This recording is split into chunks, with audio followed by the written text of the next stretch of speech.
let me tell you another story about the day I became a giant marshmallow. You know those days when everything feels like it's going wrong, but then something even crazier happens to make you forget all the little annoyances? Yeah, that was my Thursday last week. I woke up late, spilled the toothpaste on my shirt, and managed to miss the train by mere seconds. By the time I arrived at work, I was ready to crawl under my desk and hide from the world, but the universe had other plans. During lunch, my coworker Sarah mentioned her cousin Larry, who was working on some incredible project in his home lab.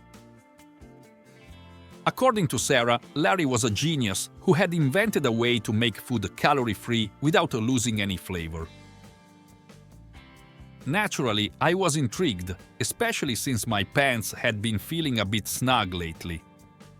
"Where does he live?" I asked, half joking. "Right around the corner from here, actually. You should check it out sometime," Sarah replied, munching on her salad. I didn't have any pressing plans for the evening, so I thought, why not?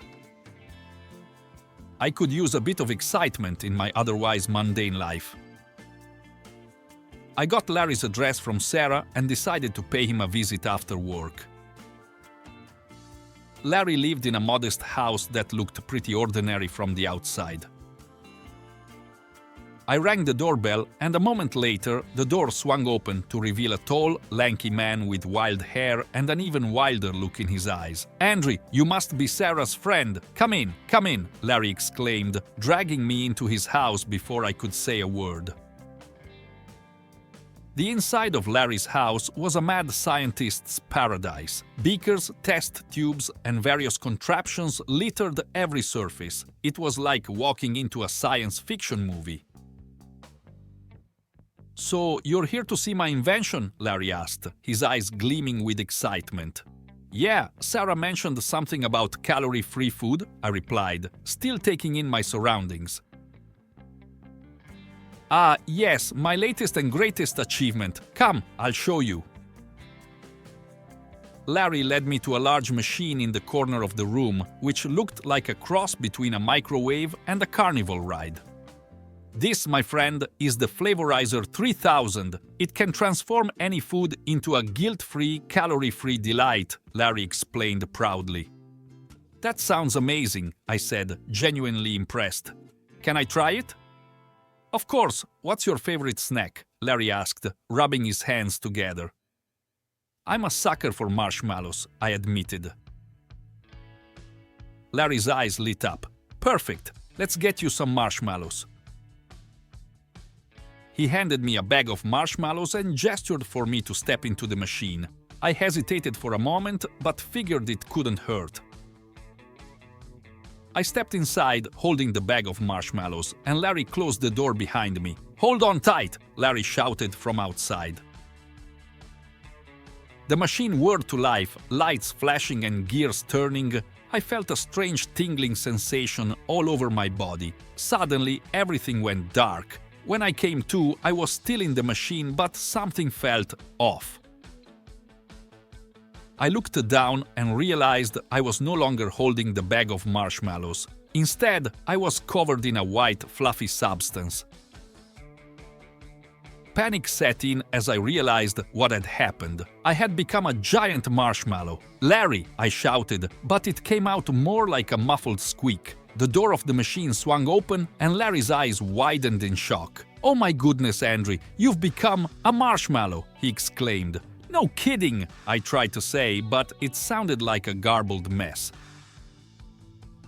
Larry rushed to his desk, flipping through his notes frantically. "Don't worry, I can fix this. I just need to reverse the process." I waddled out of the machine, trying to avoid bumping into anything. Being a marshmallow was surprisingly difficult. I was squishy and wobbly, and I had to be careful not to get stuck to anything. Larry worked feverishly, adjusting dials and pressing buttons on the machine. Finally, he called me over. "Okay, Andrew, step back inside. I think I've got it." I hopped back into the machine, hoping Larry knew what he was doing. The machine whirred to life again, and I felt that tingling sensation once more. After a few moments, the lights stopped flashing and the machine powered down. When the door opened, I looked down and saw that I was back to my normal human self. I let out a sigh of relief. "Thank goodness," I muttered, stepping out of the machine. Larry looked both relieved and embarrassed. "I'm so sorry, Andre. I didn't anticipate that happening." "It's okay, Larry. Just maybe test it a bit more before you use it on anyone else," I suggested. "Absolutely," Larry agreed, nodding vigorously. As I left Larry's house, I couldn't help but laugh at the absurdity of the situation. I had gone in search of calorie-free marshmallows and ended up becoming one. It was, without a doubt, the weirdest day of my life. When I got home, I tossed the bag of marshmallows into the trash. I had lost my appetite for them, at least for the time being. Instead, I decided to stick with something a bit safer, like a salad, and from that day on, whenever someone mentioned marshmallows, I couldn't help but chuckle, remembering the day I became a giant marshmallow. Let me tell you another story about the time I became an accidental matchmaker. It all started with a misplaced text message. I had just settled into my favorite coffee shop, a cozy little place called Been There, Done That, when my phone buzzed. Glancing at the screen, I saw a text from an unknown number. "Hey, are we still on for dinner tonight at 7? Can't wait to see you, L." I frowned, realizing this message was not intended for me, but instead of ignoring it, I decided to reply and let the sender know they had the wrong number. "Hi, I think you have the wrong number. This is Phil." A few moments later, my phone buzzed again. "Oh no? I'm so sorry, Phil. I was trying to reach my friend Emily. Thanks for letting me know, L." I chuckled and sent a quick "no problem" before putting my phone down. But just as I was about to return to my book, my phone buzzed once more. "Actually, Phil, would you mind helping me out? I'm supposed to meet Emily and her date at this new restaurant, but I can't find the address anywhere. Could you look it up for me?" L. I hesitated for a moment but decided to help.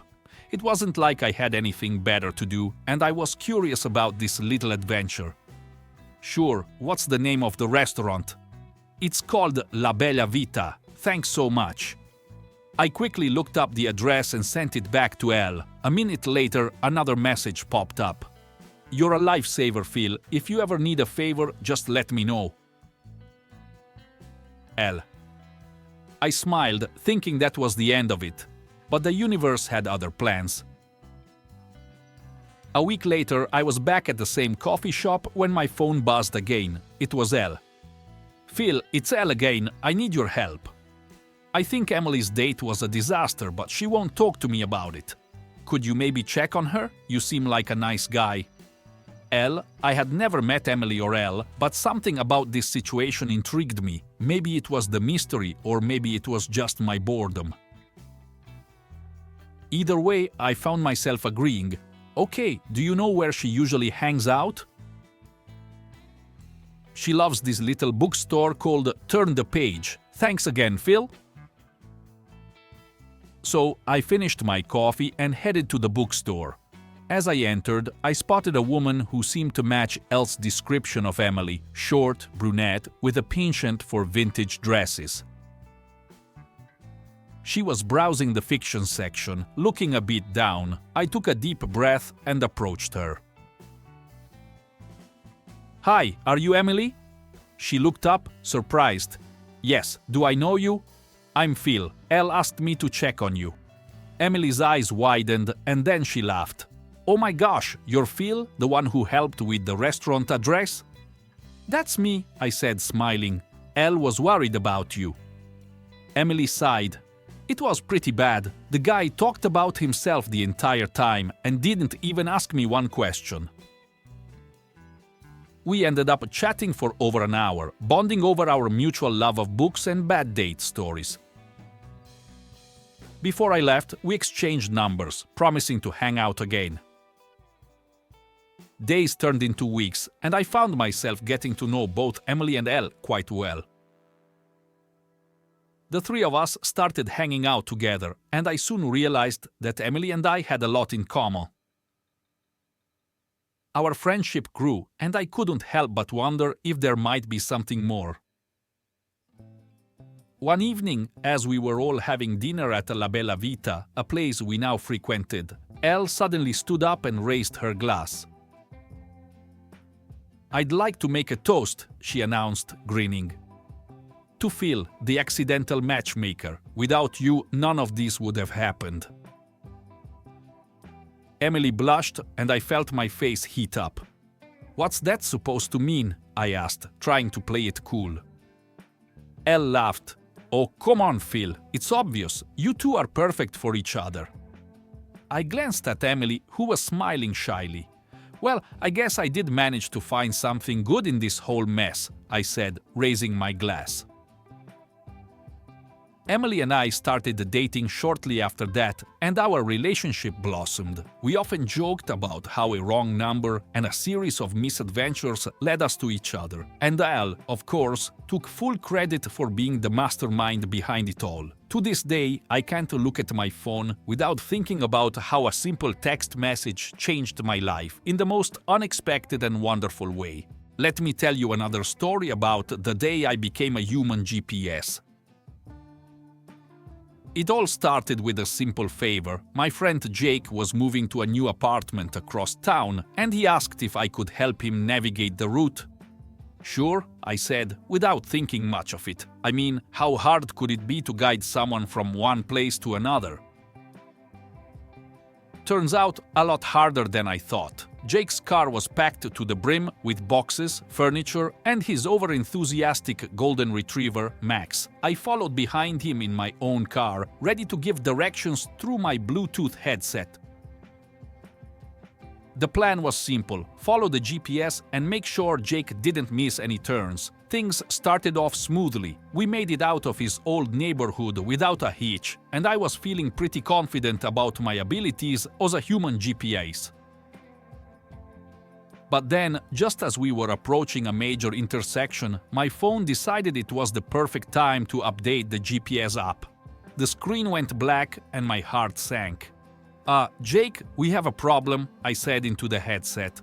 "My GPS just died." "Great," Jake replied sarcastically. "Now what?" "Don't worry," I said, trying to sound more confident than I felt. "I've driven this way before, just follow my lead." We continued down the road, but it wasn't long before I realized I had no idea where we were. The streets all looked the same, and I started to panic. I couldn't let Jake down, especially not with Max's drooling face pressed up against the back window, looking at me with such trust.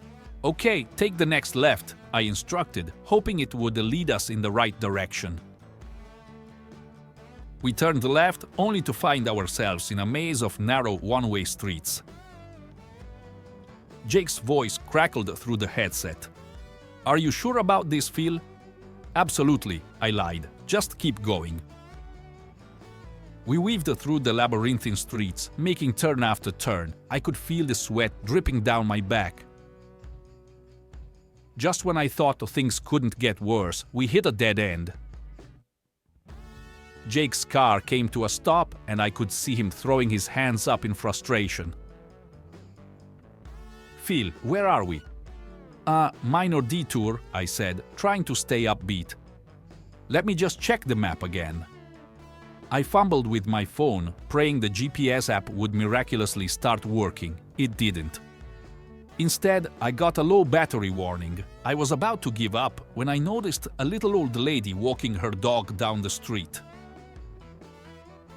"Hold on," I said to Jake. "I'll ask for directions." I jumped out of my car and jogged over to the lady. "Excuse me, ma'am, can you help us? We're trying to get to Pine Street." She squinted at me, then at Jake's overstuffed car.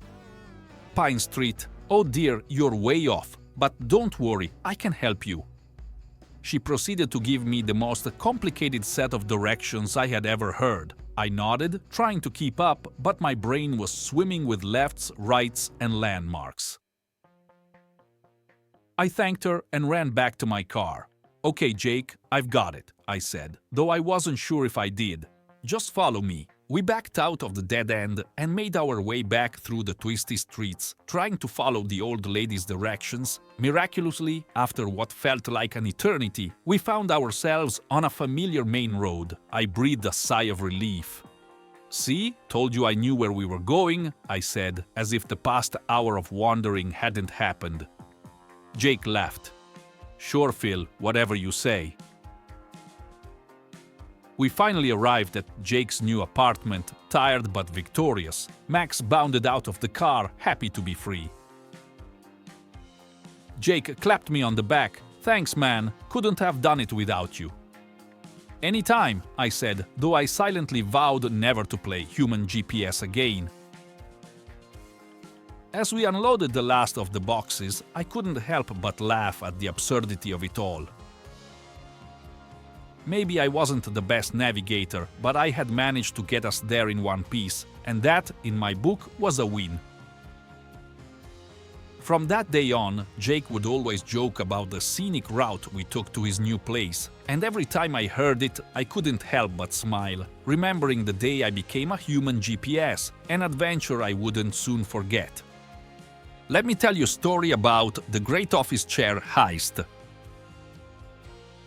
Let me preface this by saying that I have a perfectly good chair at my desk at work. It's ergonomic, it's comfortable, and it swivels. But then I made the mistake of sitting in Jerry's chair. Jerry is the IT guy, and his chair is like sitting on a cloud made of memory foam and angel feathers. After one blissful moment in that chair, I knew I had to have it. Unfortunately, Jerry loved his chair too, and he wasn't about to trade it for my mediocre one, so I devised a plan, a heist if you will. I'd swap our chairs when he wasn't looking and claim ignorance if he ever noticed. Simple, right? Wrong. The perfect opportunity presented itself on a Thursday afternoon. Jerry had a dentist appointment and wouldn't be back for at least an hour.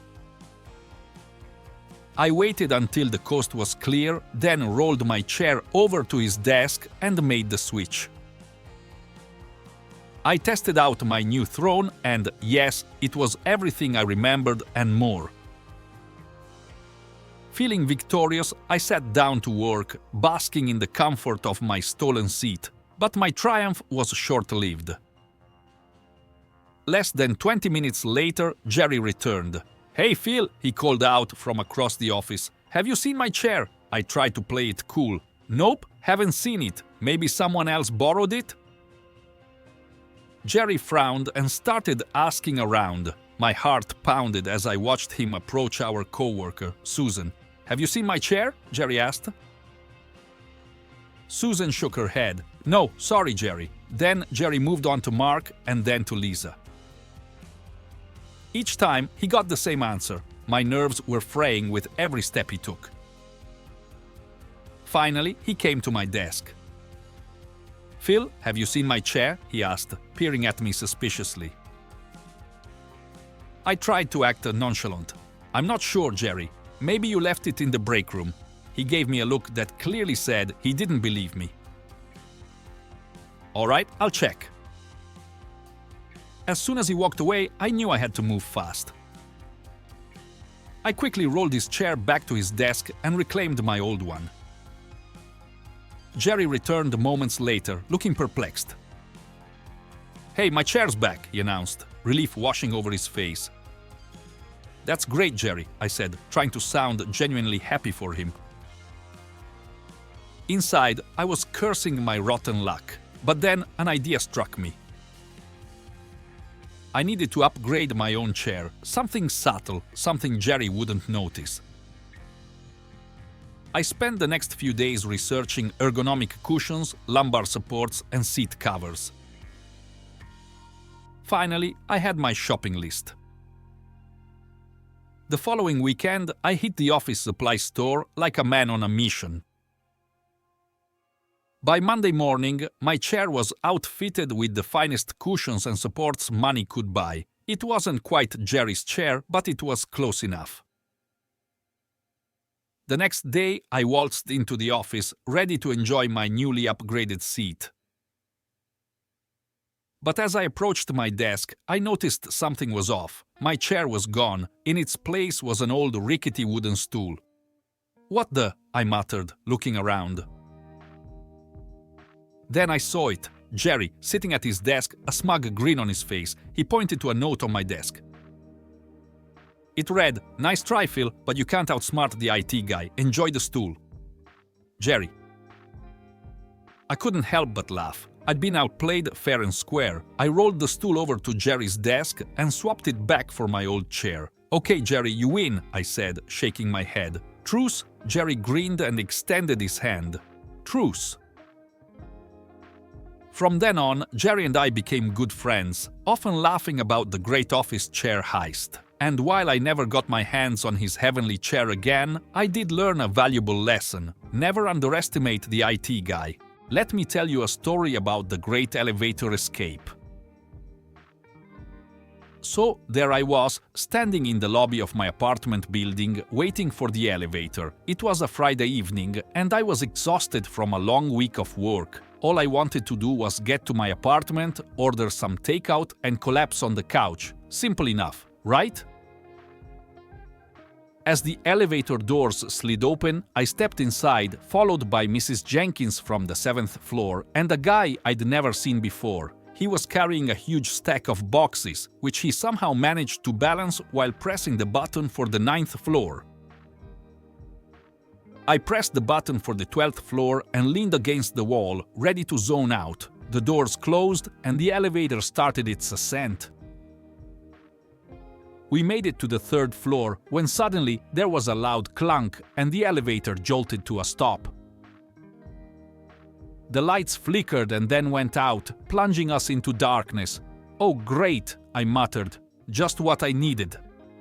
Mrs. Jenkins let out a small yelp and the guy with the boxes sighed loudly.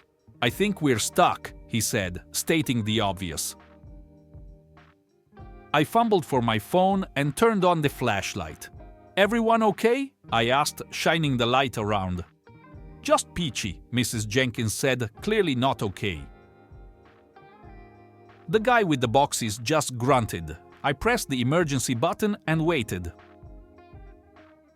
After a few moments, a crackly voice came through the speaker. "Building maintenance. What's the issue?" "We're stuck in the elevator between the 3rd and 4th floors," I explained.